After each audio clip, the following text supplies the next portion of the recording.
دل صرف خدا کا گھر ہے، اسے کسی اور کو کرائے پر مت دینا. یعنی تمہارے دل میں کچھ اور نہیں ہونا چاہیے کہ اپنا دل کسی اور کو مت دینا. عزیزان محترم، میرا دل کہاں ہے؟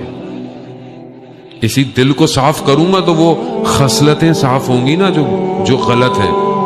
اور اگر یہی دل میں اہل بیت کی محبت بھی ہے جو کہ ہے، لیکن دنیا سے محبت بھی ہے، دنیا نہیں چھٹتی ہے، کوئی عادت ہے وہ نہیں چھٹتی ہے، زبان پہ غلط بات کہنے کی کوئی عادت آ گئی ہے وہ نہیں چھٹ رہی ہے، الفاظ غلط استعمال کرنے کی خدا نہ خواستہ نگاہ غلط اٹھنے کی عادت ہے نہیں چھٹ رہی ہے، تو اس کا مطلب ہے کہ کوئی گڑبڑ ہے. عزیزان محترم، ہلکے ہلکے ہوگا کام، ایک ساتھ کچھ نہیں ہو سکتا.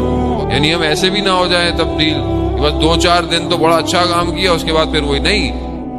گریجولی ہلکے ہلکے اپنی زندگی میں تبدیلیاں لائیں. قرآن نہیں پڑھتے تو کوئی مسئلہ نہیں ہے، آدھا صفحہ پڑھیں، 4-5 آیات پڑھیں، اس کا ترجمہ پڑھیں. آہستہ آہستہ نفس کو مہار دینا پڑتا ہے.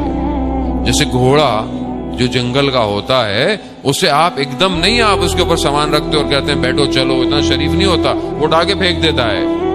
نفس بالکل ویسے ہی ہے، اگر آپ نے اس کے اوپر بہت لادا تو یہ بھاگ جائے گا، ٹوٹ جائے گا. یہ اس کو آپ کو خود دھوکہ دینا ہے کہ ہاں نہیں پڑھ رہا، میں زیادہ نہیں پڑھا، گھبراؤ نہیں 2-4 لائنیں پڑھ رہا ہوں. اچھا وہ بھی کہا ٹھیک ہے 2-4 لائنیں پڑھ لو.